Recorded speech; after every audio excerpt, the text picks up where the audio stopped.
Spags, anytime you can start a cold open with a piece of your steak salad still in your mouth, you got to do it. Look, the people demanded more ASMR steak salad, and we're giving that to them today. We're also going into week 17 because the NFL schedule came out. We're going to draft games for week 17 and tell you guys which ones we think could win your fantasy or best ball leagues. And oh yeah, we are hitting the Underdog Best Ball Mania one more time. I'm up to 30 entries. Pete's going to make fun of my exposures right after this intro.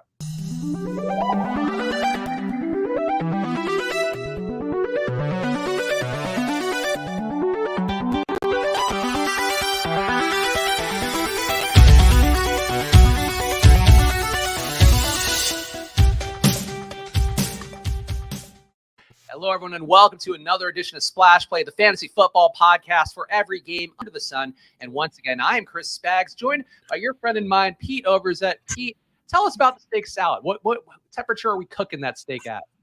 I had steak last night for dinner, and so these are leftovers here. Definitely medium rare. Nice little light dressing here. Lauren actually spun this one up for me.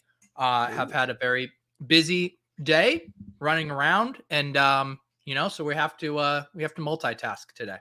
We got to make it work. That is a sacrifice here. And I'm honestly proud of you, Pete, because I thought there was a faint chance you'd be a medium rare or like a medium steak guy. And as a medium rare steak guy, I think anybody medium, especially if you're doing that steak well, I think less of you as a human being and a man, really. Yeah. And that actually reminds me, did you see the Sam Howell thing that he, the only meat he eats is chicken? He says he never doesn't had eat any burgers either, which is insane. Yeah, that is, I have officially adjusted the ranks after saying that. That's like a low T move, I would think. Do we think this is a real account or a bot? Deshaun Williams, 35. I would think a bot, but I want to believe he's here just trying to make friends. Good, funny. Say something unflattering about Drew Lock if you're not a bot. We will find out. Say the nicest thing you can about Drew Lock. Drew Lock, you look at him, that's a man who's seen the steak before. Goodness. I can't with this Drew Lock stuff. Am I drafting on your account today, right? Yeah, we are. We'll have to figure that out. I thought about getting so I think part of the issue, if you followed along with our last few best ball drafts, we've tried to do the drafts on my computer only for it to not be the size that Pete approves of, which is not making for an optimal viewing experience, which is what we care about the most for you guys on here. And I think the issue might be that I'm not on your StreamYard account on this computer. So we could try one more time on here, but I think we could also just have you do it on your computer and save that bit for Monday, maybe. I already just logged into your account. Okay, so we're good. So we're good then. Depressing $62.16 in here. Well, because Pete, I deposited another $250 and spent it all on best ball drafts and Best Ball Mania 3. You got I'm getting lost in the dust. This is how I'm justifying it. Part of me, if I had time, I would be blasting off with the rest of you. But the Galaxy Brain Cope take on it is that all the people blasting off right now are some of the sharpest players. You guys all got your schedules. You made your little spreadsheets, and you guys are just battling against each other. I'm going to let you guys blow your load, and then I'm going to swoop in this weekend and start my barbelling. I did hear you talk about the barbell strategy and took it to heart. And I actually did most of my drafting before the schedule came out because I figured, like Pete was talking about, a lot of the sharp players were waiting. I know Liam, of course, who won the $1 million in Best Ball Mania last year, was talking about how he's going to have the week 17 schedule memorized basically immediately. I wanted to get mine in before all the sharp players started to do that, Pete. So that was why I crammed in my 30 entries before the schedule release. There you go. That's how you do it. And have you already gone through and let your inner bye week bro shine and see if you accidentally have two quarterbacks or two tight ends from the same bye week? Actually, I didn't yet, which knowing how I draft, Pete, with a lot of heavily overlapping exposures. Also, a surprising QB1 on my exposure list. Now that, we've had some reshifting around with my day job at Football Outsiders, of course, which you can check out for yourself, footballoutsiders.com. Great article on Derrick Henry and why you might not want to draft him. It's worth checking out right now.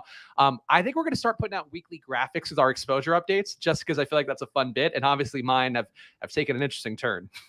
Marcus Mariota is now your king. I am impressed because we got Drew Lock down from he was 35%, I think last we looked, and you got him down to 20%. I was just saying here, this is what will be interesting. So the Seahawks they have their bye week 11. So your landmines for Drew Lock are Tua, the Dolphins bye week 11, Tom Brady, week 11 bye, and Trevor Lawrence. Do you have any combos of Drew Lock with those quarterbacks? I don't think so, because I usually, again, I've been using Drico's strategy in Rotoviz. He put out a premium article on there, been following that one to the letter. Normally the QBs where I'm drafting them, round 6 to 9 and then round 8 to 12, you don't end up with those combinations. So Drew Lock to me is a third QB luxury in a lot of these lineups. And for the most part, I don't think I have a lot of 2 QB Drew Lock lineups overall. Yeah, well, I think you did it. I mean, and then as far as your Marcus Mariota exposure, probably not going to be a factor because he probably won't be the starting quarterback by like week 6. But in the event that he is, the Falcons have their bye. Where is this? Why can't I find it on this sheet that I'm looking at? When the hell is the Falcons bye? Oh, they're week 14. They're at the very end. So the Bears, you got Justin Fields, Packers, Rodgers, Colts, Matt Ryan, Commanders, who the hell knows, and Saints, Jameis Winston. Those are your Marcus Mariota landmines. If you'll note, Pete, if you'll scroll down a little bit, you'll see that I do, in fact, have 3% of Desmond Ridder just in case we do see Marcus Mariota somehow lose that job. Look at this. You are the king of hedging. Already just immediately regretted your Marcus Mariota exposure and starting to sprinkle in some Desmond Ridder. Well, honestly, the Mariota part's because if you go to my tight end exposures, you'll understand why I have so much Mariota. Gotcha. Kyle Pitts coming in heavy. I am buying in on the Kyle Pitts launch off point. Again, part of that Drico strategy on the Rotoviz article is drafting a tight end in your first 5 rounds. So I'm getting a lot of Kyle Pitts, a lot of Darren Waller with Derek Carr, a good amount of Mark Andrews, Travis Kelce.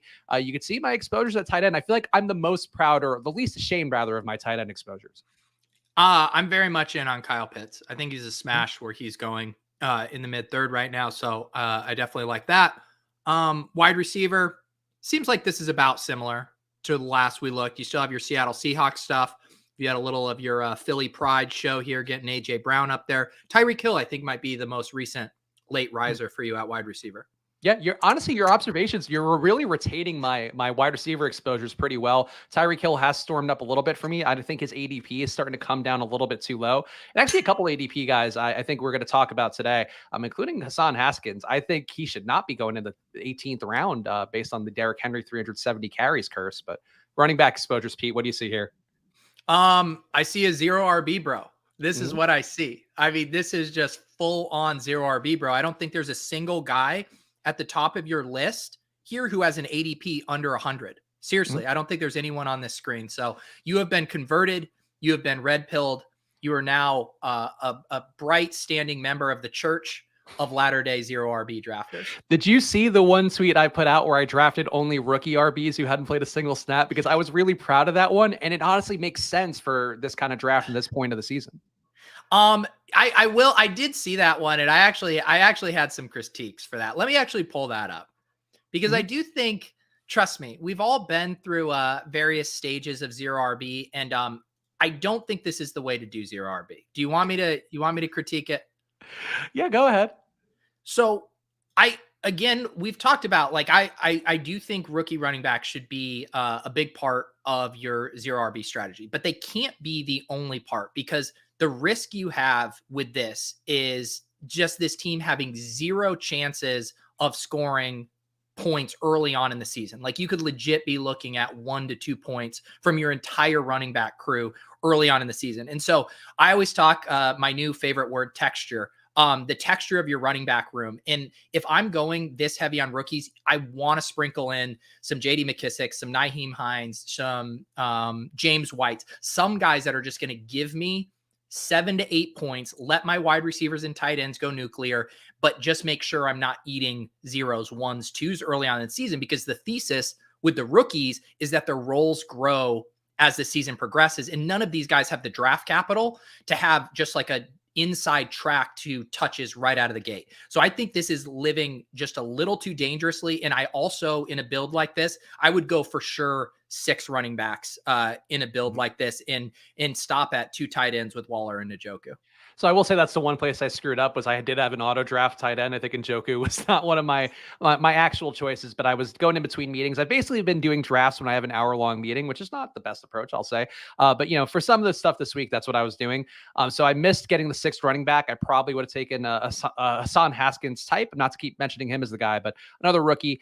I'm with you overall. Like, I think this was just more not for the bit, but just because that was the way the room kind of shook out. But I do like the rookies because if anybody's going to jump in ADP, it's one of these guys like Zach Moss gets cut, James Cook then jumps. Like you have, maybe Rex Burkhead somehow gets cut because he's got the biggest contract. They go to Damian Pierce. There's a lot of ways there to get this where it needs to be. And I love the chats too. And Ross Caster, one that Pete didn't put on the screen, apparently was in this draft, and I'm sure was wowed by my approach. I decided to mute myself while I was chowing I should have down. let you chew. Like I could see you chewing, and yet I still threw to you like you weren't doing that. Liam just wants you propagating this kind of team building on such a massive platform so the people he's drafting against only take, rookie day 3 rookie running backs on their teams. Look, I won't say this is the one you do in all 150 lineups if you're maxing out Best Ball Mania and the puppy, like is my goal this summer. But I would say for that one, look, I got a different look on there. Somebody's ADP is going to jump. And even Nolan Kelly over at Osmo, who previously shamed me for being 0RB, was like, oh, this is actually a pretty good draft because like 10,000%, I think he said that one of those guys ADP is going to soar. And one of them, Pete, will be like a top 50 ADP guy, I think, or top 75 at least. I just love how much the pendulum has swung because last year you tied your personal brand to Mike Davis and Melvin Gordon. And this year you're tying your personal brand to day 3 rookie running backs. I absolutely love it. You know who's tying his brand to Melvin Gordon this year? Sal Vetri. In those Twitter threads he's putting out, every single one of them has like, Melvin Gordon, everybody thinks he sucks and he's the best. Like he's apparently been a top 20 running back or top 15 running back for 6 straight years.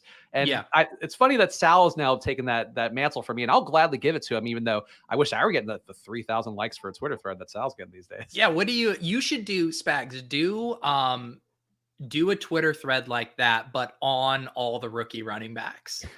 And then like the 34th tweet is subscribe to Splash Play. And then you tag me in it. So I get a little bit of that juice and we all win.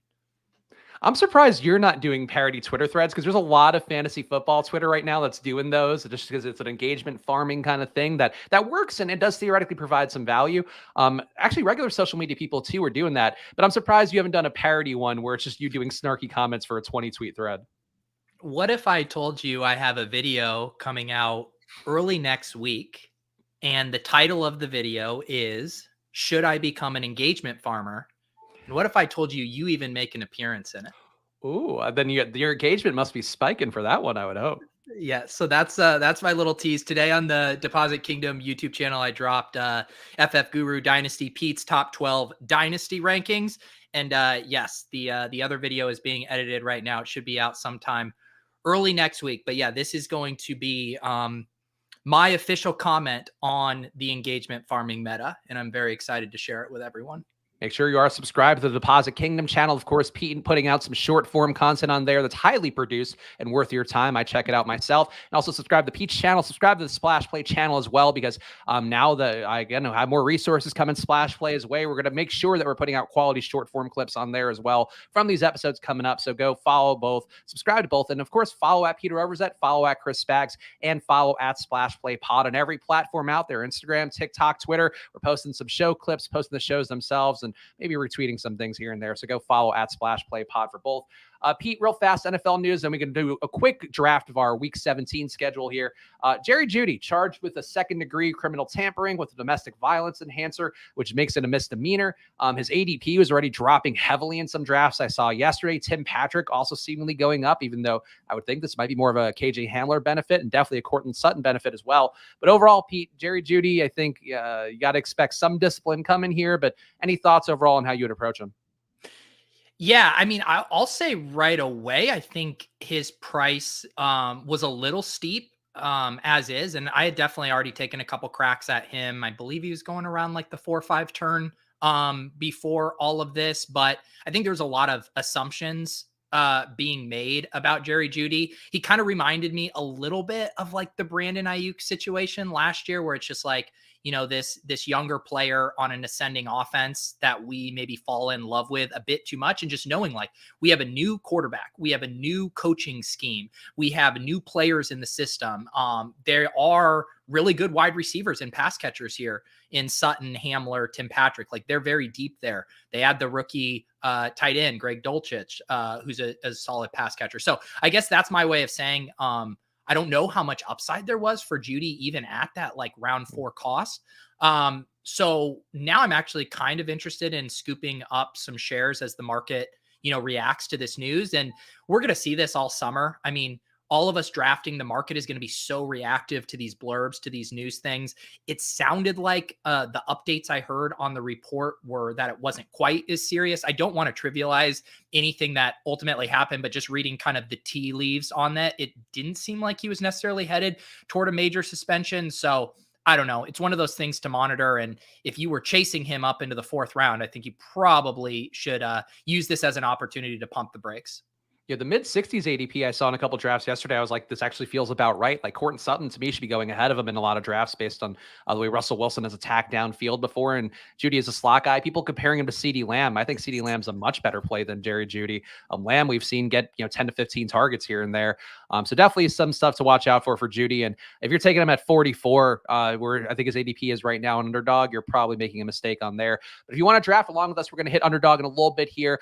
Make sure you use that promo code SPLASH, double your deposit up to $100 over on Underdog right now. The Best Ball Mania is going. The puppy will be coming out soon. Lots of great drafts. So if you just want to get in the mix like we are, make sure to go play over on Underdog and use that promo code SPLASH, double your deposit up to $100. Pete, are you ready to actually Jarrett Stidham trade? Any thoughts? Oh yeah, what Jarrett Stidham to the Raiders, right? Yeah, so the Raiders for a 6th rounder and potentially also a 7th rounder. So, or actually, no, I think it was actually Stidham and a 7th rounder for a 6th rounder. So it's a classic Patriots coach move. Like, oh, I got to take my guy. Fuck off. Fucking job. Yeah, this has seismic ramifications for the league. I mean, a lot of storytellers had been framing this offseason as the offseason of the wide receiver, but not anymore. No, the offseason has been flipped on its head by this trade, and now this is officially the summer of the backup quarterback.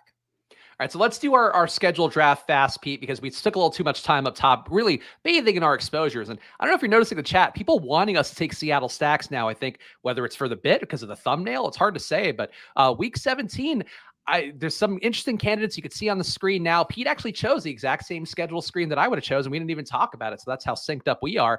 Some quality matchups, Pete. You got the Bills and the Bengals on Monday Night Football, Rams, Chargers, Sunday Night Football. Of course, Jets, Seahawks, the one that everybody's really waiting for there. I'll give you the first overall pick and let's snake draft it. What game would you want for week 17 that could win somebody a fantasy or best ball league? Yeah, this is going to end up being the chalk game people want to stack. I do think when we get the look ahead lines, this will have the highest over under. It actually is going to be fairly tricky to stack just because of ADPs and there being so many premium players. But of course, the Monday night hammer, Bills at Bengals, I think that has to be your 101 in a week 17 shootout potential draft. I would agree with that one. Bills at Bengals does seem like a marquee matchup. The hammer as well for the week, which makes it even more fun. Knowing if you had a few guys in that game, I think you're going to feel pretty good about it. So very good number 1 overall pick. I will go, I think, a very chalky direction as well. Broncos at Chiefs, to me, that 1 p.m. game, 2 teams in the AFC West, which we've talked about, could be a shootout division. I think they could still also be in contention for that AFC West title, which would be a positive. So that'll be my pick, Pete. Would you agree that that's the number 2 game on the board? Yeah, I'm always like division games are always interesting, right? Because I feel like they're generally polarized where it's either, I believe statistically, the second division game is generally a little bit lower scoring, than the first, but then we've also seen some of just the, kind of batshit crazy divisional games too. So I think in a perfect world, I would have it not be a divisional game, but I think you look at the AFC West this year and you can get excited about all of those matchups from a shootout potential. GA talking about Cincinnati in January. I think you can bring up Kansas City in January as well. I think in a perfect world, again, those games are in a dome or warm weather, but the way those offenses are going to play, the weapons they have, I think make them very conducive to fantasy. And the one thing I love about the Broncos Chiefs game, specifically from an ADP standpoint, is right now the plethora of options you have for stacking late. We mentioned Hamler and Tim Patrick. We still have Akui Bunam, who's pretty cheap in my mind as far as a tight end. And then the Chiefs, you just have all those guys like Hardman, MBS, Ronald Jones. Like it's not too hard to stack those guys up late. So I do think that's a good one. All right, on the turn here, I'm also going to take the Battle of LA teams. Rams at Chargers is pretty interesting to me. Cooper Kupp, we saw my exposures right now, looking into about 25% Cooper Kupp. And I know I saw Ian Hartitz over at PFF talking about Cooper Kupp. Hard to expect him to have any sort of facsimile of what he had last year or anybody else have a season either. But I feel like in this spot, there's so many guys you can get to. I think it's entirely possible. And Isaiah Spiller ends up bubbling up in week 17 in this spot just because Austin Eckler is certainly no stranger to being injured. That running back room going to be one that Spiller should be getting a good amount of opportunity in. And of course, you have Kupp, you have Allen Robinson, you have like the main stacks, you have the contrarian stacks, you have even your Tyler Higbees of the world, the running backs for the Rams, like a Cam Akers somehow winning this game wouldn't be crazy either, Pete. So I feel like the Battle of LA to me feels like a nice second round pick here. Yeah, I was considering that one. I mean, I should say I would have snap picked that one if you let that fall to 3. That one seems like it checks about as many boxes as you could want from a shootout potential. I will take I'll go with Falcons Cardinals. Falcons at home. These are two teams will obviously be in the dome. I think they're teams that could play fast. Obviously there's a lot of projection on what the Falcons will look like by week 17, but the story is, Drake London figures it out. Kyle Pitts is humming. They caught the quarterback situation at least somewhat figured out. And we just have, a boat race there in the dome. So I think that one is kind of like on the more sneaky side, but I like how that one lines up. Yeah, and I'm with you too. Like those guys like Kyle Pitts, I have a lot of exposure to because I think he's the tight end that has the best shot at getting to that Travis Kelce tier without the Travis Kelce ADP. And the Falcons overall, like Drake London being an important part, Tyler Algier, I'm going to be very much bullish on as well. And the Cardinals pulling their end, Marquise Brown, I think a justifiable ADP, and certainly a lot of ways for them to be productive with Kyler Murray. If the Falcons aren't tanking, I think that game could be pretty good. You get one more pick here, Pete. What do you want? Yeah, I have 2 that I think are really, really close. And I will maybe see if you let the one I don't pick sneak back to me. So I'll take the one I think is slightly more obvious. I'll take 49ers at Raiders. This is again, we're going to feel good about the Raiders being at home in the dome there. This is obviously picturing a world where Trey Lance is now a superstar in the league, and we get Devontae Adams, we got Trey Lance, we got 2 kind of fun offenses going at it. And we've seen the Raiders, even with Derek Carr, play some pretty fast up-tempo games. I always remember the shootout game they had with the Dolphins last year. So I think this could be a fun one if the 49ers come together. Yeah, 2 Bay Area teams or former Bay Area teams going head to head could carry some of that fun kind of juice to it as well. And Devontae Adams, Darren Waller, a lot of interesting fantasy plays on both sides, in addition to the expected Niners stack that I think we're probably going to be getting a lot this best ball season. I guess I get 2 picks here, and then you get one more. I'm going to take the obvious one coming up. But first, I will in fact take the Saints at Eagles game, and people talking about pretty good defenses. Bullock in the chat saying both teams have good defenses. I'm going to have a good amount of the AJ Brown side of that equation. Jalen Hurts' ADP is tough to get to for me, but I feel like AJ Brown in particular is going to be a player that I think can be very important down the stretch. Playing in Philadelphia in January can go either way, like we talked about the weather in Cincinnati, but it'd be nicer if that were in New Orleans. I think would be a pretty good one. But Chris Olave, Michael Thomas, some guys that are going pretty lower ADP compared to some of their peers. I feel like that game could actually be way more important than people realize. And it is one, Pete, that I think I would hope the defenses regress a little bit and the offenses kind of live up to their potential here heading into the season. Yeah, I'd like that game a little more if it was in the Superdome at the Saints, kind of going back to, we know the weather, and boy, are you going to experience it here, Spags. Your first winter in Philadelphia, January 1st game here in Philly. Weather conditions might not be ideal for a shootout, but yeah, on paper, I think it could set up decently. And now I will take the obvious one that I have to take for my brand, even though I think you make the case that Colts Giants could be sneaky important here. Jonathan Taylor is certainly going to be a decision-making point if the Colts are playing for a playoff spot. But I'm going to take Jets at Seahawks, Pete, because I know for a fact I have some Zach Wilson, Drew Lock stacks. I also have a lot of Elijah Moore, a lot of those Seahawks. So if anything, this is one spot where I don't know those ADPs are going to rise because of their Week 17 offering, but I feel like Jets and Seahawks right now feels like a mid-40s total. But maybe these offenses play a little fast and loose. The defenses don't live up to the hype, and then we actually could have those stacks be important. And if that is the case, Pete, I will not, well, I guess it depends on what we draft on the show. I might be going to Mexico. I might not be going to Mexico, but either way, I feel like that game could lead me to be a millionaire based on the lineups I have so far. Wow, there you go. That sounds like projection in the psychology biz there, Spags. Yeah, that's fair. And I would say the other candidate, because what we're trying when you're drafting these games, you're thinking of that Seattle Detroit game from last year where Rashad Penny went nuclear and Amon-Ra St. Brown went nuclear. We know that sometimes we don't need the highest octane offenses to support a few massive performances. This isn't the team I'm going to pick, but the other candidate in that vein, I would say, would be the Texans Jags, right? Where you could just see that being a totally loosey goosey game between two bad defenses. The team I am going to, or the game I am going to pick is the Buccaneers at home versus the Panthers. So the story I'm telling myself in this one, obviously the Bucs are in peak form. Godwin's back healthy. The offense is functioning. Leonard Fournette has been benched for the much more talented, younger Rashad White. And on the flip side, Matt Corral has taken over for Sam Darnold. He's now running a little bit. He's feeding DJ Moore. Christian McCaffrey is catching 10 plus balls a game. And we have ourselves an old fashioned NFC South shootout here in the warm Tampa Bay confines. I think really the main takeaway I would have from this one is we could have really drafted every single game here for the most part, because maybe Steelers Ravens a little bit ugly as those traditionally have been, both defenses getting bad or worse year to year compared to their historical archetype. Like all these games in week 17 are very fun and feel fantasy friendly in a way that I maybe besides Dolphins Patriots, but even that, could definitely get a little more loose with those defenses also progressing with no Brian Flores in particular for the Dolphins. Yeah.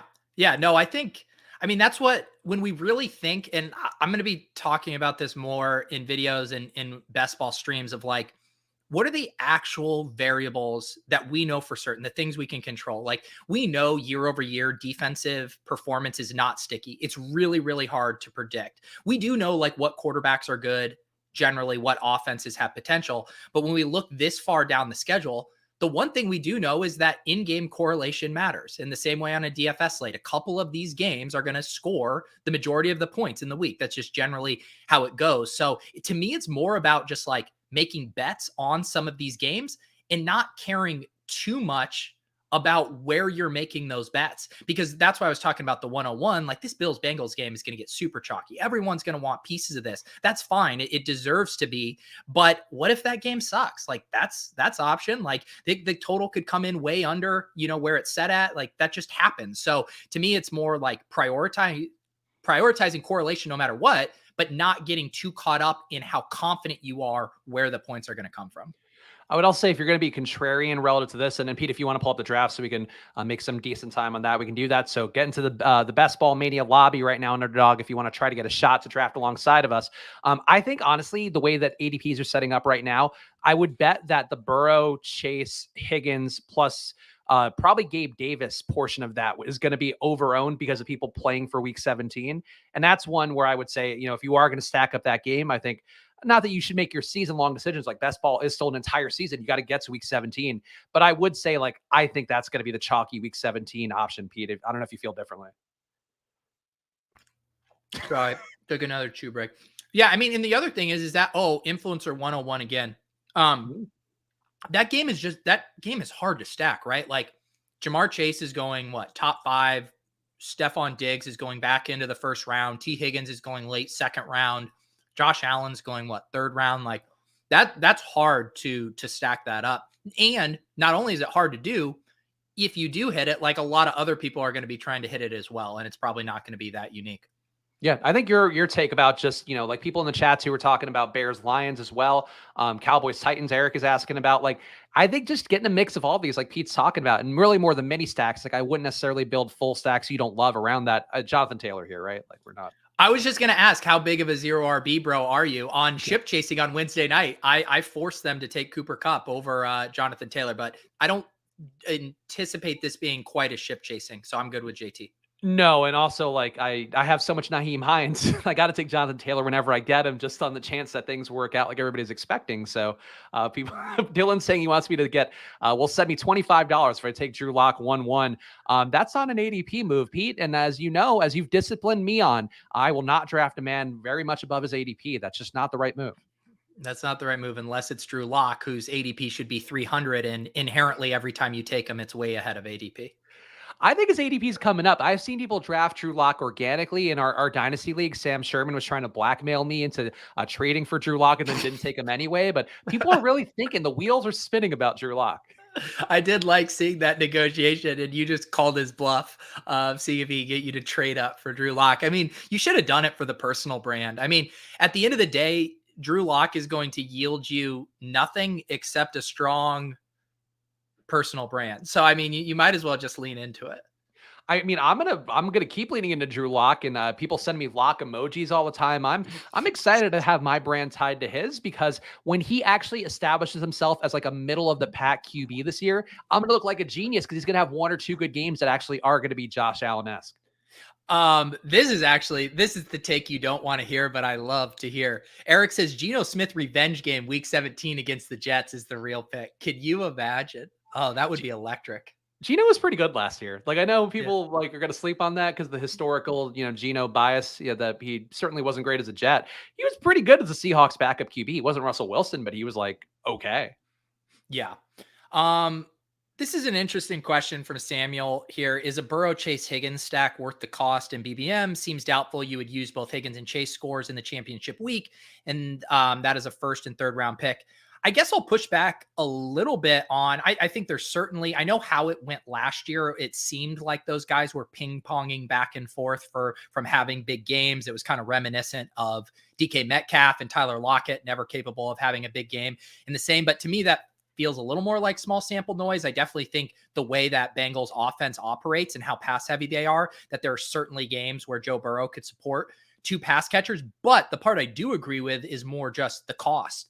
And those guys are going to get steamed up a little bit more because of that week 17 game. I will say Drew Lock, Joe Burrow is already going pretty in a pricey range. Although I have noticed Jalen Hurts has now been flipping him in a decent amount of drafts, but Joe Burrow is still pretty expensive. Yeah, I don't know. I don't have a perfect answer for this right now. I don't mind it because those three guys are all absolute studs. It's kind of, it does line up to get them right now, right? Like you can get Jamar Chase early, get Higgins in the second. I don't know. Do you have a take on this? I think it's fine. But I wouldn't go out of my way like reaching for Joe Burrow in the fifth to make it happen though. Yeah, I think I've gotten a couple Joe Burrow stacks with Chase and Higgins where Burrow's coming in the sixth, and I'm okay with it there. In the fifth, where you are taking him ahead of ADP just to complete that stack, feels like a not great move. But like, I'm not going to begrudge it because those guys certainly have the upside. I think the one issue though is like Tyler Boyd still does loom, and as people key in more on Jamar Chase this year, you're probably just see more volatility between those three guys, and maybe even Hayden Hurst. So I just wouldn't go heavy. Like if you're doing only Burrow stacks of those two guys, like that's probably not the best move overall. And my main thing about it too is just some of these stacks are going to become very, very popular. And of course, like if you draw, the five most popular stacks that are doable by ADP, that Burrow Chase Higgins one has to be one of the highest frequented ones, I'm guessing, as we head throughout the offseason. So to me, I'm not like shying away from it, but I'm also wanting to know who is the next pass catcher that I can toss into that Bengals stack. If I'm only getting one of Chase and Higgins with them. And because obviously you want to double stack Burrow. Burrow's not a quarterback that you really want to be single stacking just with him not providing as much with his legs. So that's kind of the part. If you're not getting those two, who is that other pass catcher you're tossing in there? Tyler Boyd, very cheap right now. I definitely like him. Yeah. Also, I feel like Diggs and Allen might be the only one that's close to the Burrow stack overall. Like Diggs and Allen, I feel like I see a lot going, and sometimes ahead of ADP too for the Allen part. Yeah. Yeah. And like Nick says here, both guys are capable of 40 plus for sure. And you can, I mean, if you had that double stack last year, right? It was Higgins had it the 1 week and then Jamar Chase had it the week 17 week. Like that's your dream scenario. That's like the best case scenario for best ball stacking. You do that double stack in a DFS week. Yeah. Maybe they don't both hit in the same week, but in the best ball, it's like we have these 4 uncorrelated tournaments. 3 of them are weeks 15, 16, and 17. You get the week 15 explosion from Chase, the week 16 from Higgins, and then 2 solid scores from both week 17 or whatever combination of that. Like that's exactly what you're hoping for.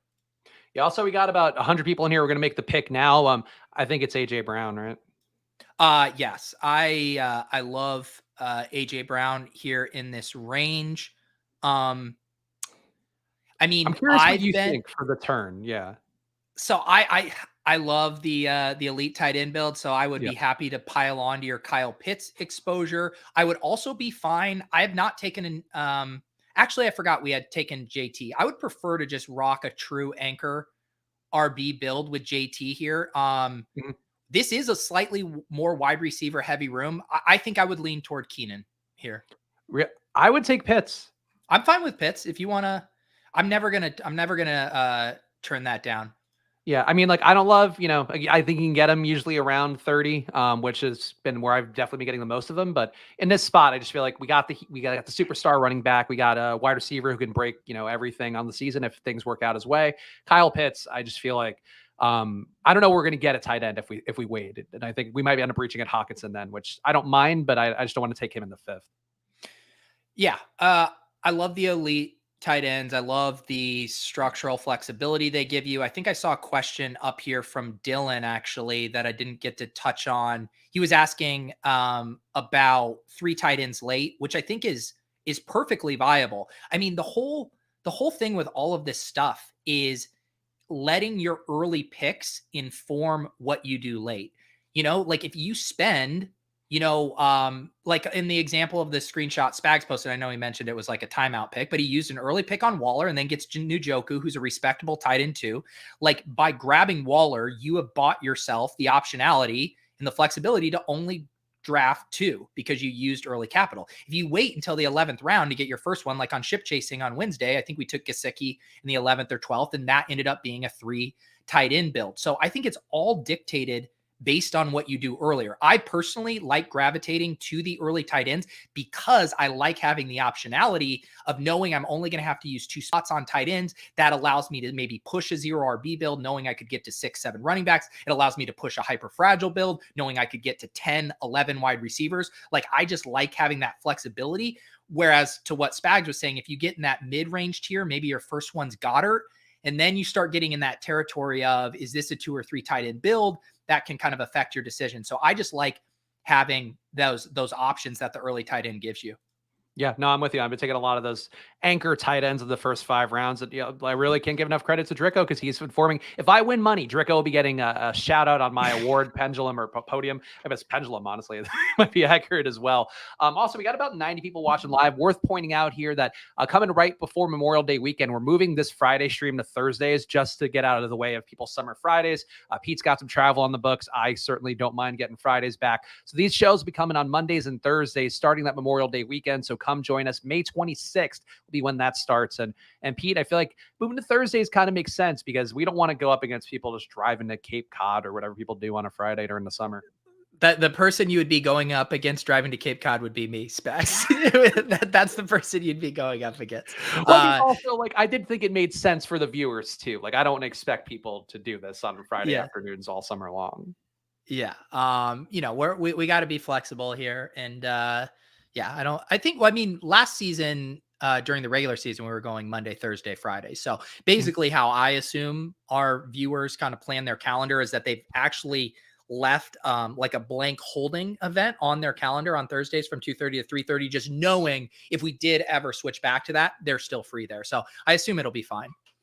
Marcos, also a regular over in the Osmo streams. I know I've seen his name a bunch, asking how do I draft or get in these drafts, rather. People have asked this question, a lot of us. You just got to be in the Underdog lobby when we do it. We try to give enough notice there. People can get in. But Pete, I don't know if you have any hacks here as being an Underdog influencer much longer than I've been a non-influencer, but I feel like that's just the only fair way to do this. Yeah, I mean with Best Ball Mania, they're open lobbies, so it's first come, first serve. I actually think the chat probably has some secrets about how you time it accurately. I think we like to keep you on your toes. Sometimes we'll go to the screen but not hop in right away. And so then it's up to you, the viewer, to try to time that out. If you try to get ahead of us, maybe you jump in right before you think we're going to, or you try to have your nimble little fingers click in the second you see us hop in there. It's up to you. All that said, though, it does remind me we should do some more. It's easy to create your private 12-man leagues. Obviously not as fun, not having $2 million up top and only having, $100 up top, but it is a way then that we can actually control who is in the draft. So maybe we could get like a splash play slow draft going and we link to it in the Discord or something like that if everyone wants to draft together. Slow draft. Oh, I don't have the attention span. You'll be converted. How do you have time for 30 fast drafts right now as a new father? It's The whenever I'm watching the dereliction of your baby. I just duties. do it and I get alerts, and then sometimes I honestly like I miss a few picks sometimes in drafts. Like it hasn't been perfect. Like I will say my 150, Pete, not gonna be as thoroughly curated as I'm sure yours will be. Yeah, there you go. Oh, Eric. Now this this is the advice coming from Big Underdog. Just pre-join 5 drafts and then you have better odds. Exactly. Underdog's in my ear saying, right now, just tell people to register for about 19 drafts and they're sure to get in one with you. What is? I know you were talking about your multi-table drafts. I think it might have been on Lulz. Really great episode of Lulz this week, by the way. I really enjoyed you and Brick talking about kind of the tout industry and also the Rufus Peabody Jeff Ma controversy. So check that one out if for some reason you watch this show and don't watch Lulz with Pete and Brick over there. But I do think that you were mentioning your multi-table approach. What's the most you've ever drafted at one clip? Let's do the Yeah, picks. And then let's make these picks. Michael Pittman. Yeah, I mean, might as well. He's at slipped 11 picks at past ADP. We already have a bet on the Colts here. Definitely on Ooh. board with that. We can Should bring we take him. Sutton over Judy here just to flip the ADP on its head?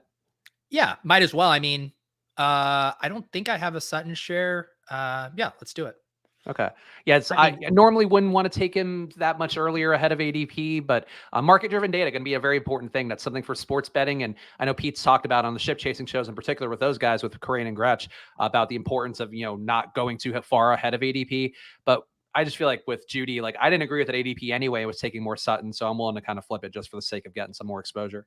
yeah, and there's his ADP. It's not like we're having to chase Sutton up because of the Judy news, right? I mean, this is about where he's been going. I think maybe he's gone up a little bit. I think it was at like pick 50 ADP of 54 before the news. But there's some nice kind of asymmetric upside there, right? Like if something does come down with Judy, Sutton is probably going to move up at least a round and a half in ADP if Judy's out of the picture for a meaningful amount of time. So and I just want to be taking shots on. We do not know. Like it's easy to say what Cortland Sutton is going to be Russell Wilson's DK Metcalf and Jerry Judy is going to be his Lockett, even though KJ Hamler said he's going to be the Lockett. But it's easy for us to like pigeonhole that. But we don't know how this is going to shake out. And there are scenarios where one of these guys has a bigger role or a bigger target share just naturally, whether because of the offense, who Russell Wilson prefers, whatever. So I definitely want to be sprinkling in shares of Sutton. Also, we got 107 people watching live. We appreciate all of you guys tuning in. Make sure you are subscribed to Pete's channel as well as the Splash Play channel because we're doing these shows on Mondays and Fridays for the next few weeks, then Mondays and Thursdays all summer long. So come hang out with us and subscribe and hit the like button too. It helps us, beat the algorithm on YouTube, which is a big goal of Pete, really working hard to get some different stuff out there to make sure we're being seen by more people. So please go hit that like button as well and check out some streams. Funny on a Friday afternoon, Pete. This is I think a record live viewers for us. Well, Spags, everyone is just here to see me melt down when you make me take Drew Lock. I don't think anyone actually cares about anything else other than me melting down. I mean, we already missed. Well, yeah, we missed out on DK Metcalf already, right? Yeah, we did. So it's getting tougher to justify Drew Lock if you don't get Metcalf. We'll have to think through our quarterback strategy here. We obviously passed on, I consider Kyler Murray definitely kind of closer to Justin Herbert, where he went. I've loved getting him. I love getting Lamar, although Lamar continues to get more and more expensive, going at 310 here. We'll have to think through our quarterback strategy here. We'll have a couple good options potentially, depending on how this shakes out. Or this could also be a 3 QB type of build. We could add your boy Mariota. We can add a Matt Ryan later. So we have some flexibility if we do go the QB3 route. So people in the chat, Pete, Neil saying you're not looking forward to rolling the clip. Jacob saying tuned in for the clip. I know you were reworking the Drew Lock clip. I don't know if we're going to need it today, but is it ready to go in the construction that's going to make you happy? Yes. So, I mean, just if for some reason you guys didn't watch last week, Spags, and again, I want to throw Spags under the bus, not the good people over at Football Outsiders who made this clip, because I think Spags just did a poor job communicating what the highlight clip should be. And they sent over a terribly slow, an exhausting, painstaking 1+ minute clip of Drew Lock highlights. I said, this isn't the spirit of a highlight clip. And not to mention, they were barely even highlights. That's being incredibly generous to the term highlights. So I did do some light editing to the clip to make it more show ready. It is, of course, in the StreamYard hopper if we were to need it, but God, do I hope we never need it. I have to say, Liam in the chat came to support a new father, which I appreciate too. No, he didn't. We have we have more millionaire followers and people in the chat. I feel like that any other stream we've had Neil Orfield in the stream, we've had Alex in the stream. I feel like honestly, I guess Lulz too. We just have millionaires around us, just hanging out, just wanting to get some of the genius that we put out there every show. Well, the Lulz rule for a long time, and we've broken it on a few occasions, but like when we had you on, but you do have to be a millionaire, have won a millionaire maker to come on the show. That's RBX88 always wants to come on, and we tell him he has to win a milli maker to do so, and then he just keeps winning milli makers. So yeah, that's how you get on Lulz. I'm rich in love. That's the main thing that I look for. Baby, animals, wife, partner, whatever we are legally right now. Can we get mad at demo over here from the 11 hole? Starts out with a nice, sexy, pure 0 RB start, and then snipes Jalen Hurts from us. I mean, Jalen Hurts on the 6-7 wrap with AJ Brown already in our pockets would have been pretty nice. I was hoping that would be the case. I didn't say it out loud for that very reason, knowing that people occasionally like to upset our drafts when we're doing them live on a stream. I do think overall, though, that the chat very lively today. Dylan, the markets apparently cost Dylan his job, and now he's just investing his time in best ball. I feel like you've said it, Pete. This is the safest way to store your money right now. It is. It's I said BB. What was it? USBB. It's the ultimate stable coin backed by, it's an algorithmic stable coin. You just give your money to Underdog and they take care of it. So I do think just based on ADP and coming around and wanting to have the flexibility to do a 2 QB build, I think we should take Russ Wilson with one of these 2 picks. Okay. I think let's take somebody else first and get Russ in the 7th. Wait, what? Just explain your just awful logic. I guess that's relative to the clock. Fine, we'll take Russ in the 6th. I just like the idea of punting one more round and getting him in the 7th. Like we got Russ in the 7th. No big deal. Spags, get out of here. We could also get Drake London here to get. Honestly, I have so much Drake London and as we saw Marcus Mariota. You have so much Elijah Moore. He's your number one. I mean, I would say Burks. What? I think it's Treylon Burks then. I think we go Drake London. Really? Okay. Yes. I think because we've already made this bet on Kyle Pitts. I say we go with Drake London here. Yeah. I mean, look, we can get that Falcons week 17 stack going if you really want to get frisky with things. I mean, I would much rather do a week 17 Falcon stack than this godforsaken Drew Lock bit. Who are we going to get from the Cardinals then to try to get that week 17 other side of it? Don't Deontay worry. Ingram. Don't worry. Wait, I got plenty of Cardinals. Oh, that's my. I have no shares of so far. Speaking of the Cardinals, guess which Cardinal I think I have no shares of. What Cardinal? I don't know. DeAndre Hopkins. Rondé Moore. Actually, I don't have Hopkins either. I'm actually you call him Rondé Moore. What do you call him? A Rondé Moore? Rondé, yeah. Is that some just pet nickname between you two? I just think it'd be funny instead of Randy, he's Rondé. All right. I guess I won't. You don't want to get behind Rondé Moore? No. I believe Chris in the chat calls him Rondale. He goes with the kind of the tilde pronunciation there. Yep, there it is. Rondale. Rondé makes him more approachable, I think. Rondale just sounds stuck up. Yes. Yeah, and the thing is I am not so our Denver we got our Denver Chiefs, right? So we need to think about some Chiefs. Mm-hmm. We have our Cardinals that we're going to be thinking about. Those are the main considerations. And then who do the Colts play week 17? Colts play the Giants. Yeah. So that's another team to be thinking about. Interesting. So would you be willing though to like really construct a team solely for week 17? Like obviously you're still taking guys that you like, but like, are you willing to have that strong of a lean, or are we doing that because that's what we talked about on the show today?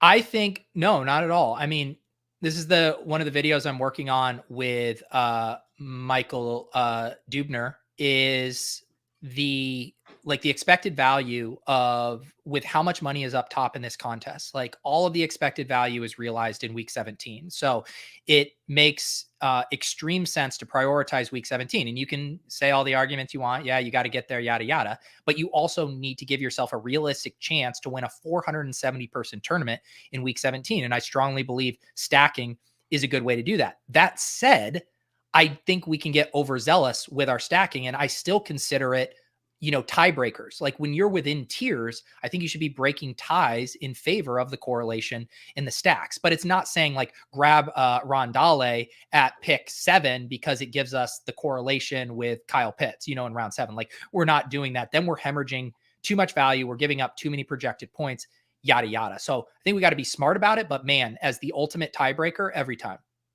You know what we should do, and this is completely not related to what you're talking about. I guess related to week 17 though. We should do a Drew Lock clip competition where you and I both have to edit a version of it and see what comes out of that. Yeah, mine's already done. Yeah, I already have mine done. Give me a week because I don't think I'm gonna be able to do it for Monday. But for next Friday's stream, I will personally edit a Drew Lock clip and maybe even do a voiceover. Yeah. I want to address this comment because it's a good point, but it shockingly does not affect the EV conversation near as much as you would think. The way it would have affected it is if they would have spread that million across, say, like the top 100 or the top 200 teams from the regular season, then the EV calc would have changed a bit. But because it's all going to just one team, it doesn't really change the EV calc of the importance of week 17 relative to the weeks 1 through 14. In a perfect world, it would have. We had to sacrifice a more interesting EV conversation for being able to market $1 million to the week 1 through 14 winner. It does feel like I love the regular season winner. We've talked about that a little bit on this show, but it does feel like you can't draft for that reason. Like that just means you got to draft a really good team. And it's not like the final week of the regular season is going to be what puts you over the top. It's that the rest of the body of work there. Yeah. Yeah. I wish it was, because that would have made it more interesting. Like I love the idea. It's like similar in a dynasty league, right? Where you have some teams playing to win now. You have some teams playing to win in the future. You have some teams trying to middle it. Like it kind of would have been fun if there was more like people approaching it from a cash game standpoint, trying to go for that week 14. But that's just not the case with how it shakes out. We are back on the clock. Tyler Lockett right there for us. I think we can continue to punt running back down the road with this board. Like, who do you want to take? Tyler Lockett? I would say Ayuk or Lockett. All right, I'm going to put Ayuk in there. So then Garrett Wilson next. Garrett Wilson. What were some of our? Let's see, San Francisco. I'm just getting familiar with my schedule here, and seeing if there was anyone we wanted to. Yeah, I'm fine with Garrett Wilson here. The irony that we should have taken Lockett and Garrett Wilson together for that Jets Seahawks stack. What, do you want that? Oh, I see what you're saying. All right, we'll grab Garrett Wilson. Yeah, I mean, honestly, though, like if you're not getting at least a 3-man Drew Lock stack, like what's the point? You got to get ideally 4. You get a little bit of Noah Fant in there too. Like otherwise, why even draft Drew Lock if you're not going to get the full? Yeah. Like why get a Mercedes Benz if you're not going to drive at 100,000 miles? Yeah. Like Liam says, I wish 1 million for regular season was instead 100K to the top 10 highest scores. Exactly. I think that would have made it pretty interesting. Eric says, is there going to be a way to sweat regular season most points? I have not heard anything specific from Underdog yet, but I would absolutely be shocked if they don't have this in place. I think this will be a very fun element of that. I know one of the kind of really big things missing from last year's finals was having a live leaderboard.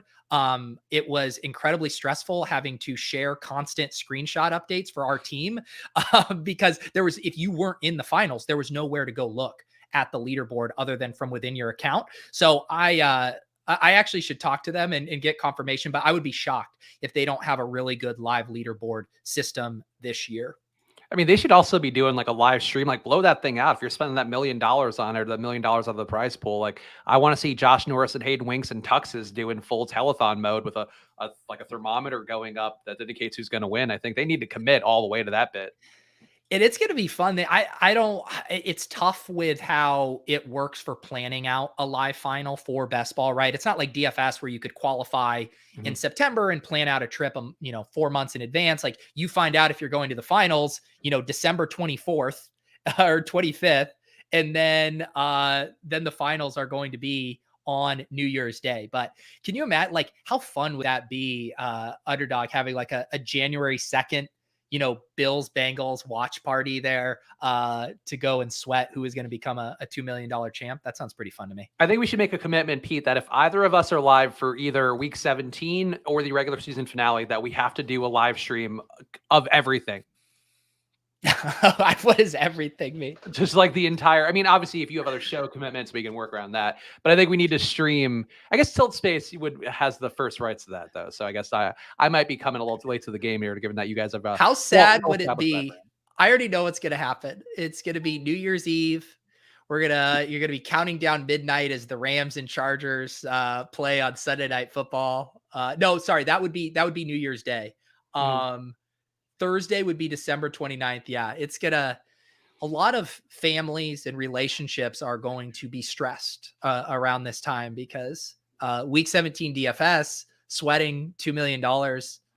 It would be good problems for us to have. Oh, it would be. And I think, honestly, Alex and Luca would support me. They might even tune into the stream, wear jerseys, supporting whatever we have to support. So I think my family would buy in, Pete, if yours is willing to. Keep drafting Drew Lock and you won't have to worry about your scheduling conflicts on New Year's Day, Spags. Josh in the chat saying Spags over under 0.5 teams still left in week 16. I would take the over there. I think I'm going to have at least 2. Wow. Yeah, I mean, it's man, getting to the finals is going to be so tough. And I think it's still, I mean, this tournament is so massive. The smart money on any of us, whoever is the best ball player in the world, the smart money is on them not making any teams to the finals. So, although week 16 is a little different calc, right? Because it's not quite as impossible to get there. I think I'm getting at least 2. I mean, I've committed. I'm doing 300 entries between this and the puppy. So that is my promise that I will be grinding all summer long, both on these shows and maybe, I don't know, I might do some personal streams as well to get away from the Pete negativity, and really focus on the positive, the embracing of Drew Lock culture. Well, we see what happens when you draft away from me and you draft 5 rookie running backs who are going to project for like 6 cumulative touches over the first 7 weeks of the season. But when that ADP comes up in training camp, Pete, people are going to be ruined the day they didn't draft the guys with no headshots. Spags will be sitting there fist pumping his CLV that he got there. Tyler Allgeier's up to 101 ADP. We've gained 40 points of value. I really like how this board has shaked out. I feel like we timed the pockets well, grabbing Ayuk and Wilson there, and now we're in a pretty nice running back stretch. I was actually going to advocate for Kenny Golladay, just mentioning a little bit of our potential Colts stack there, but that goes off the table. And now I think we're looking at a couple of running backs, one of which I do think should be Ronald Jones, with our week 17 Chiefs Broncos matchup in mind. I think that's fine by me. I also feel like Melvin Gordon's not a crazy pick here, given what we just talked about. Is this so? No, I don't want to add Melvin Gordon with this stack. I would rather have TDs though. Like he does. That is a thing. No, I know, but I don't, he's not like the prototypical like RB2 that I'd prefer to add in with the quarterback. And I would rather grab a Hamler or Patrick later. I would agree with that. Patrick, I don't think we're going to be able to get. Let's see here. So Ramondre? Yeah, I'm fine with Ramondre. I'm just seeing if there's any. I'm going to put Ramondre in the queue. We can probably still wait on quarterback a little bit. All right, we can do Ramondre. Okay, that works. Melvin Gordon, big Sal Vetri, being a fan of him, really touting him left and right. Sal also shit all over Damian Harris in that latest Twitter thread too. It was like he was due for 55 points of regression with touchdowns. Like, boy, Sal's coming for Damian Harris's family. You know what's so sick about you pushing Melvin Gordon there? As your cat walks behind you on the screen there. I can tell that you actually didn't want to take Melvin Gordon. You're just worried about Sal encroaching on your Melvin Gordon personal brand, and you're getting greedy because right now there's nothing hotter in our corner of the internet than Spags' infatuation with Drew Lock. And couldn't you just enjoy that and relish that and have that be your thing? No. Now you want to draft Melvin Gordon because you feel threatened by Sal now associating his brand with him. Is That's that what why I'm happened. on the big camera now? Because No, I was for the cat. I don't want you. Do I have to rebuff these allegations? Yes. Yeah, look, I think Melvin Gordon. So the thing for me is, and that I learned from last year was like the best ball lineups that I had were ones where I just took the lower ADP running back. So that's what I'm trying to do with everything right now. And not, other than taking Jonathan Taylor at the 101, like that one is, if you get that shot, just take that shot because it doesn't happen that often. But I feel like to me, that's why Melvin Gordon's viable, though, is because everybody's taking Javonte Williams. These guys were basically a 50-50 share. So, like, I don't mind taking Melvin Gordon. He's not a guy I'm going out of my way for, Pete. Like, I'm not reaching for him at ADP like I did last year. That much you did get that out of me. But I will say, like, if you could just get him for cheap, like, take that flyer and the chance that Javonte Williams just doesn't get as much work or, somehow gets hurt. There you go. Yeah, I just, I have like, honestly, no problem with Melvin Gordon. I just don't necessarily love him, with Russ Wilson. Yeah, I think that's fair. Like, I think in a normal construction, I would be more inclined for Melvin Gordon, but I think, like I was willing to take the double stack there just because I think there's a shot we get scooped on Patrick and Hamler. Just people have been going crazy with those ADPs, but yeah, we already got scooped on. I was kind of leaving a little candle open for Zach Ertz or Rondale to fall to us with our Falcons. Yeah. And what did you say, Rondi? No, we're not making that. No, we're sticking with Rondale. But that didn't happen. Those guys, we would have had to have used our Garrett. I thought about bringing it up. I was like, we could just do Rondell over Garrett Wilson. I actually think they're probably similar bets. But I was going to try to play the ADP game and see if he could slip a little bit to us. Demo Avery, really reaching for Tyler Algier here, but that's this is definitely is true quintessential zero RB as you can get. Double taps quarterback at 6'7", double taps tight end at 8'9", and then says, my God, I need Kadarius Toney still on this team. And this is the Spags build. I think you literally influenced Demo. Demo, are you in the chat? Did you see Spags' screenshot earlier? Are you going with the exclusive rookie zero RB approach that I can't recommend in good faith? Dylan, surprised that Steve took Lance before Tua. I think that I would take that more often than not. I feel like Trey Lance, I know people have the questions, and I saw Matt Friedman was poking some more holes. A lot of people on social media. Holy shit. Holes. Did you see Steve's team? No. Oh, Dalvin Cook, Joe Mixon, David Montgomery, Antonio Gibson, Josh Jacobs, Miles Sanders. This is bizarro. Demo and Steve at the 11-12 are just having an ideological battle right now. There was actually a guy I took screenshots of his team because it was so insane. So he took Josh Allen, Patrick Mahomes, Jalen Hurts, Trey Lance, Alvin Kamara, Cam Akers, Elijah Mitchell, Miles Sanders, Ramondre Stevenson. And then at wide receiver took Justin Jefferson, Alan Lazard, Devontae Parker, Marvin Jones, John Mechie, and Nico Collins. That's his team. Like that was, wow. I saw that and was like, what the fuck is this guy doing? And sometimes it happens in these rooms, Pete. Like I don't know what people are doing if they're just trying, like you get so deep in your head with being contrarian, but there are some like really minus EV drafts that sometimes go on Underdog. Yeah. It's sometimes, I love the friends and family draft. I love drafting with my friends, but sometimes I actually hate drafting with my friends, and it's nice to draft with people who are drafting 6 running backs in the first 7 rounds. Sometimes that is nice. It's a really nice change of pace. If you were to give advice to like a relative that wanted to do best ball, and maybe you could save it for after our 2 picks coming up here, but I'd be curious, like what would be your advice to them to do? Like, somebody's not going to invest the time and knowledge that you've accumulated, but all right, we definitely take Akui Bunam to complete our double stack at a discount there. That's a no brainer. We are now able to be done at tight end as well. As far as these other options, I don't love the running back board right now. I don't get much Pickens. I wouldn't mind taking him. I don't have any Pickens either. We can do that. Okay. All right. I mean, look, rookies whose ADPs could go up in camp, all it takes is him being outside and Chase Claypool TikToking himself to the sideline somehow, and Pickens will be right there.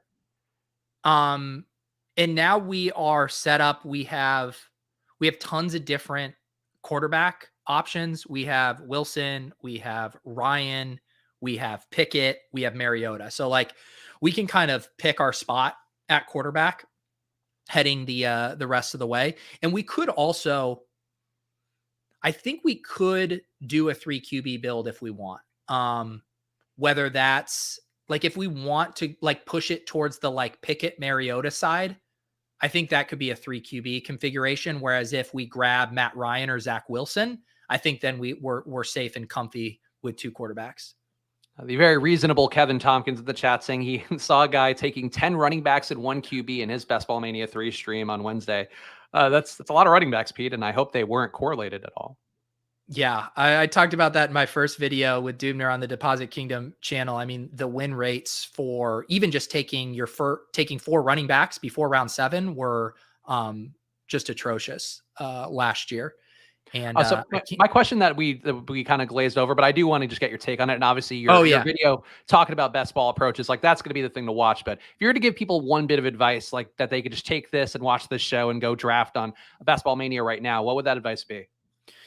I would say don't try to IKB the ADP. Like I know we're still early on, but like even now, like the ADP is pretty efficient. There's so many drafts. There's so many sharp drafters. The ADP is being updated more or less in real time. Trust the ADP to be your guidepost. And then the one, like if I could just say to have this overarching thing of just like what you do in those first 3 or 4 rounds, where you spend money, where you spend your draft capital, let that inform what you do later. Say you just want to take Mahomes so bad. That's fine. But then make sure you're just going with 2 QBs and waiting later to grab that second QB. Say you just want Kyle Pitts like we did so bad. That's fine. But now don't go to a 3 tight end build. And so understanding just like the basic kind of structures and knowing your 2 to 3 quarterbacks, you're somewhere from 5 to 8 running backs, you're somewhere from 7 to 10 wide receivers and somewhere from 2 to 3 tight ends. And then knowing that the variability there is on a sliding scale of where you've already deployed capital. And I know that's like a lot to throw out, but it's just like where you spend early dictates where you spend late. Yeah, so it's not even about a structural drafting as much as it is just, leaning in on the things that you're doing and you're making your bets. And the drafting like you're right is something that I've been trying to do a lot of. It's very much like we talked about on the show. It's the equivalent of the telling a story with your showdown lineup, but it is one of those things that I think makes it a little bit easier to palate where if you're betting on Jonathan Taylor, like Naheem Hines is going to be useless because you're right about Jonathan Taylor. And that's sort of thoughts you got to have. Demi in the chat saying he's battling it out with Steve right now for ideological supremacy. So your corollary, Pete, that every time we are drafting on one of these shows that people are just always in the chat is in fact correct. Here's Demi. It is true. They always come. And I will say, I want to use this as a teaching moment, Spags, because I like what Demi has done here. I was joking about the all rookie QB, but I do feel like Gainwell, I mentioned White and Hines and McKissick. Gainwell fits into that bill for me too of like, does Gainwell have true bell cow upside? Probably not. He's not your super smash contingent play, but we do know he'll probably have some kind of locked in pass catching role in most games. And the fact that he can give you 5, even 6 points in some of these early weeks, if Algier and Spiller haven't, seen the field yet, that's important. And those points add up early on. Then you let the chaos of the season kick in, let those rookies get supercharged. So this would be nice textures here as far as the type of secondary running backs you're taking. Yeah, and just getting those lottery tickets at running back, which tend to be the thing that spikes the these lineups the most. I think that's fitting all the things that I've been trying to research more, just so I don't embarrass myself on these streams with Pete. And one day, Pete, I want you to be so proud of me that you're like, yeah, let's go draft for one on my account, kid. And you'll be like, throwing the ball to me to play catch. Even like kind of like a 1950s dad. Even if I am proud of you, I'll never actually show it. Let's see here. So we did lose Ryan and Zach Wilson. So I think we are probably heading toward a 3 QB build later. So let's put that off. We're done at tight end. Running back, wide receiver here. What do you see in 8 seconds? I think it's Osborne, I guess. I don't feel great about it, but like there's enough pathways for him to be useful. I don't love that, but we didn't have a lot of time to make any other decisions. I just can't justify reaching so much for anything. Like I like Brian Robinson. I don't like him that much, I don't think. Yeah, I this draft, Brian Robinson. This draft was like surprisingly running back heavy. Yeah. Man. Yeah, I do not like this spot. All right, we can do Brian Robinson. Yeah. I like honestly all the Washington running backs. I feel like their ADPs tend to be Robinson. Honestly, is the one that's probably getting drafted ahead of ADP the most. But like McKissick and Gibson, like I think there's enough ways that any of these guys could win this backfield, by the end of the season, and it wouldn't shock me at all. But I think there is value in the Washington running backs. Yeah, I just haven't been as hyped about Brian Robinson because it kind of feels like the Zamir White situation with Oakland as well, where it's like, even if you have an injury to Antonio Gibson or an injury to Jacobs, like you're sliding into the 2-down plotter role and you're going to be capped from a 3-down upside. Like, I just don't think the paths to a bell cow back are there. And so I prefer that those rookies to have a little bit of pass catching juice to them, as opposed to just hoping for an injury and then running really efficient around the goal line. And I just think like Antonio Gibson is good. I don't see the paths to Brian Robinson just beating him out for that role just with performance without an injury. Yeah, I think it's a reasonable take. I think for me, the Robinson thing is we just know Gibson's injury history. His shin was cracked in half last year, even though they were letting him play through it. So I think there's a way for him to get those goal line touches and be just viable enough week to week. But yeah, I think that's a perfectly reasonable counterpoint as well. Top stat asking Pete, what's your take on getting unique early? Herzig and Leone were saying since ADP shift a lot, not taking digs with 102, for example. If you're on the other side, curious to hear your take. So any thoughts on game theory in the early spots?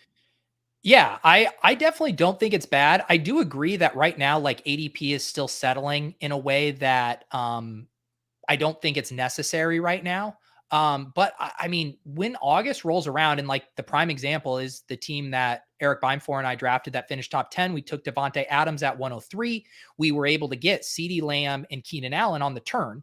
Now, a lot of people could get Keenan Allen and CeeDee Lamb on the turn, but most teams that have Devontae Adams as their first pick, at the time he was going pick 1-7, 1-8, sure, you could grab Lamb or Keenan there early, but then the other one of those guys isn't coming back to you in the third round. So the thought is you're not actually sacrificing that many projected points, and you're getting, here we go, a textured difference to your start that other people don't have. So if you're not giving up a ton of projected points and you're not doing it crazy, like I truly believe like the top 30 picks, like their range for projected points and ceiling outcomes isn't meaningfully different enough to be that anchored to the ADP. I think the point they're saying is that there might be points throughout the offseason where the ADP shift and then people end up with the same combinations that you've had.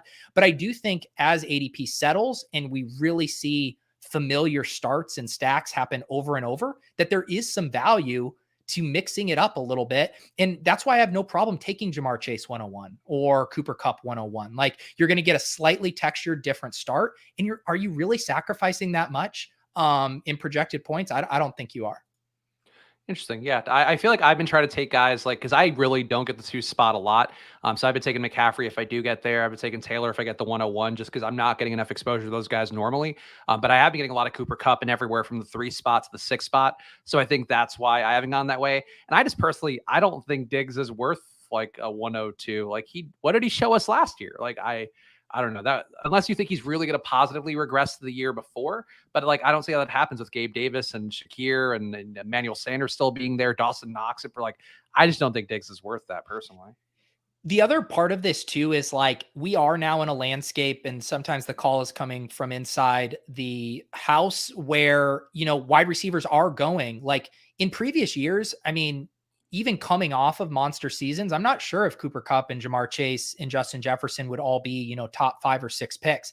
Like last year, this was a little more effective where the top 5, 6 picks were all running backs. So not only are you getting kind of unique with that first pick, but you're really setting yourself up for a different textured board. Whereas like right now, if you take Cooper Kupp 101, like when we took them in the ship chasing draft, it wasn't because, oh, what a unique start we're going to get. It was just like, there's gonna be a shit ton of wide receivers taken and I want to get out ahead of it.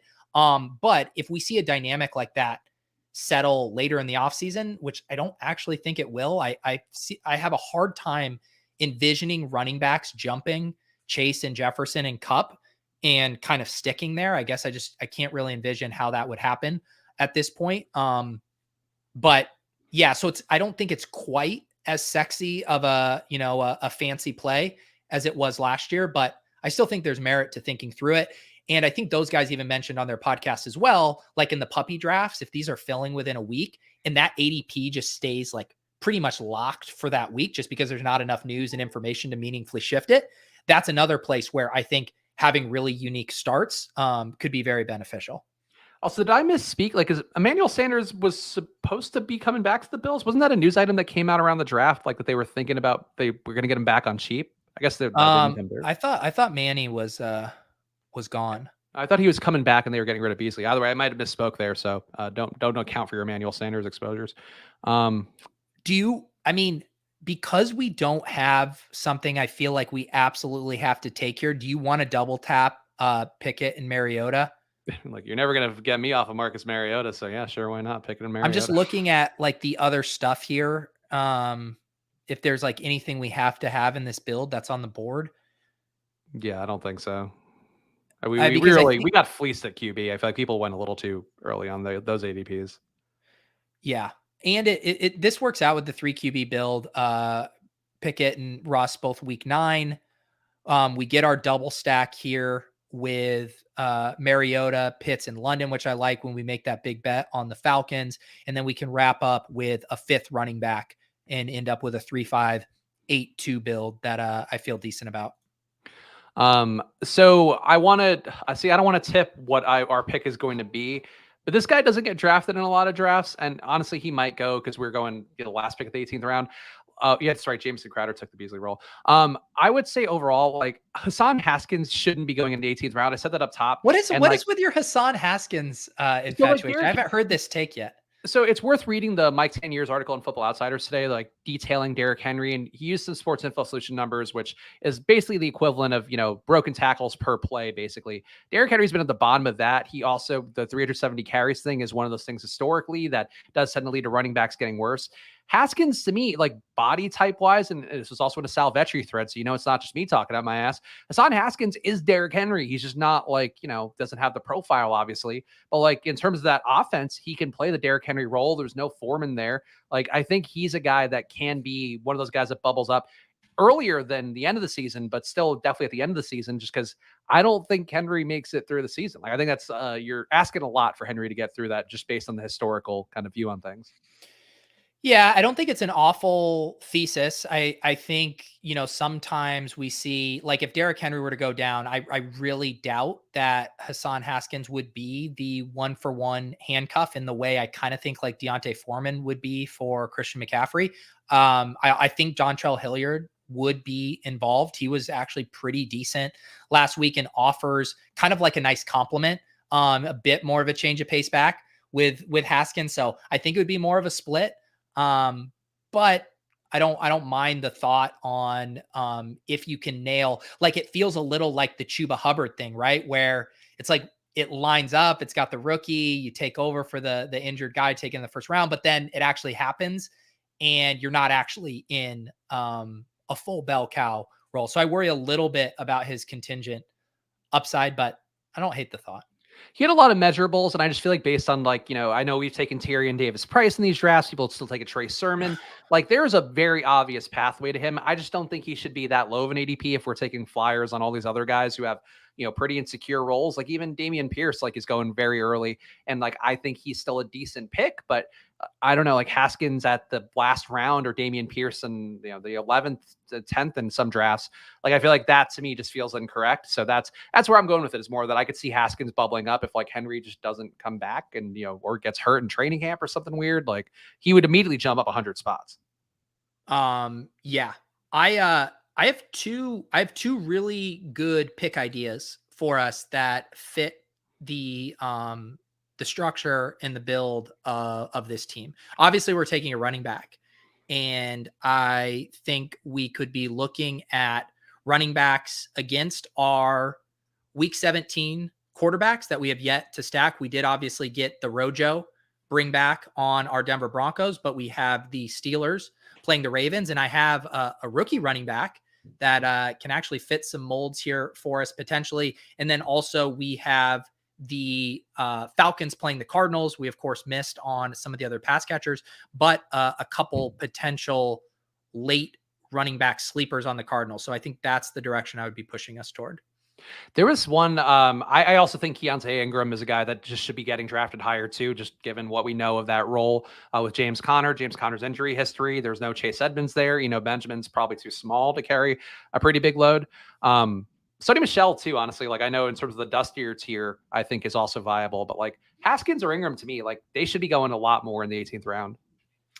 Yeah, I don't know if this is a bad take. I don't know if it's just me still holding on to my biases, but I do prefer Benjamin to Keontae Ingram, partly because Keontae Ingram looks a lot like Benjamin, and Benjamin has essentially been redshirted now for what? This is his third year, be his second year, or his third year in the league. And so I don't know. I just feel like we've seen with the Cardinals where they're a little slow to embrace some of these rookie running backs. And I do think Eno's profile, like he can catch the ball and he can run inside. And so I'm pretty excited about, like, it's honestly the similar conversation with Derrick Henry and who's behind him, where I feel like if James Conner got hurt and they don't feel comfortable with Keontae Ingram, I really feel like Eno would legit be a near bell cow back in that offense. I don't think so. I think they would use him like the Michael Carter role. Like Keontae Ingram's 6'2", 220, and Eno's like 5'9".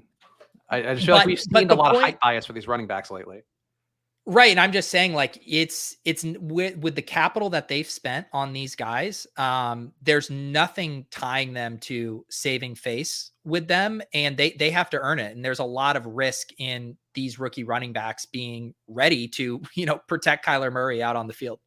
So if you want to take Eno here, we can. I also, like I'm going to get enough Haskins and Ingram anyway that I don't need to, but I'll defer to you. I'm going to go with Eno here just to get my little stamp of approval on this team. Just this little cherry when you look back on this one and go, oh yeah, I did draft that one with Pete. It'll be like, Titleist one Pete costs $1 million by not taking Keontae Ingram. Let's see here. What are we going to name this one? I don't know. Flash play. Pino. More like Pino. There you go. Pino Blowjamin is what I call it. Oh, get out of here. Get out of here. Let's recap this team for the audio listeners here. So 3 quarterbacks: Russell Wilson, Kenny Pickett, Marcus Mariota. We went with a pretty classic anchor build here with Jonathan Taylor, waited till pick 120 to grab our RB2, Ronald Jones, also added on Ramondre Stevenson, Brian Robinson Jr., and Eno Benjamin. Not a lot of pass catching floor in this build, but I don't think that's necessarily a bad thing. Our wide receivers: AJ Brown, Michael Pittman, Cortland Sutton, Drake London, Brandon Ayuk, Garrett Wilson, George Pickens, KJ Osborne. We do, of course, have double stacks with Mariota, a single stack with Kenny Pickett, and a double stack with Russell Wilson as well. And then our 2 tight ends, Kyle Pitts and Albert O. I like this team. We did. Look, we're drafting well. I do think, Nez pointing out in the chat that I've been going nuts on BBM since the last video. This is the only way I'm going to max it out is by doing this heavy early on. But I also think too, like you could hopefully see watching these shows, when you do these many drafts, like it does start to become like muscle memory, and you do kind of get to where, these guys are going to fall. Obviously people doing something weird like Steve. I know, we got Demi in the chat asking for thoughts on Steve's team. He's claiming that Steve was sending him hate DMs the whole time, calling him a commie because of their different approaches, Pete. But I feel like overall, like, that's just the kind of stuff you build in the more you do drafts. And I know you can probably speak to that as well as anybody. Just doing a lot of drafts just makes you better at doing drafts. Crazy to hear.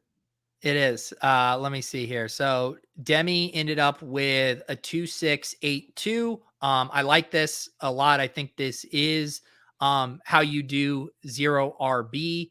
And I think you can even justify a 2.772 build with this, just because you're so loaded at wide receiver early. I don't know if you necessarily have to tack Quez Watkins onto that, and you might benefit from one more running back crack. But this is a pretty good 0 RB team, I think. And then as far as Steve, the exact 3.672. So yeah, Trey Lance and Tua. I don't think you need a third quarterback with those 2. Kirk Cousins feels a little con to me, especially after you have already taken Dalvin Cook. I mean, just the testosterone, just absolutely pumping. You're not going to have enough wide receiver firepower here to compete. Very, very hard to win BBM3 when MBS is your wide receiver 2. And You just need, this goes back to the whole thing. Like, you can do running backs early. You could even probably get away with taking 4 running backs early, but then you just absolutely have to stop. How is Miles Sanders or Josh Jacobs ever entering this lineup if you're drafting as if you're right? You're going to be filling that score every single week with Cook, Mixon, Montgomery, and Gibson. So this is just not a smart way to allocate your capital. And then even a little thin at wide receiver or at tight end as well. I think this is just fringe enough that I'd probably want a 3 tight end build here. I mean, anytime you can get the Browns receiving core that cost Baker Mayfield his entire career, you got to do it. That's Jarvis Landry, Odell Beckham, David Njoku.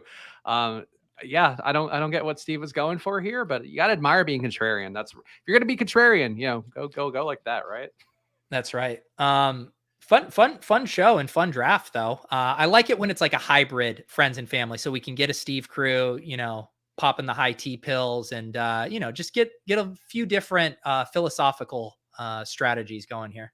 And if you want to play over an underdog, use that promo code SPLASH, double your deposit up to $100. It's a lot of fun drafting now. Obviously, having a schedule out, it's going to make some sharper players. We saw Liam in the chat, certainly one of those guys going to be putting the schedule to good use for himself. So do the same for yourself over an underdog now. Use that promo code SPLASH, double your deposit. Check out Football Outsiders. Again, check out the Derrick Henry article on the homepage, especially if you're a big believer on him. It may at least make you think a little bit differently about it. I think challenging your takes is a very important part of what you should be doing for football. So go to footballoutsiders.com. Check out the articles on there.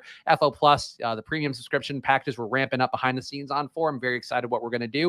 I'm going to have a lot of influence on what we're doing there. So my goal is to make it a good product that helps you understand football better if you're just a regular fan. And then we'll also inform your wagering, your fantasy, your best ball, all that stuff. So go check out footballoutsiders.com. Make it a part of your daily habit because we're doing the best we can to fill the off season. Pete and I will be back on Monday at 2:30. So make sure you are subscribed to the Pete's channel as well as the Splash Play channel, and follow at Peter Overzet, follow at Chris Spags, and follow at Splash Play Pod.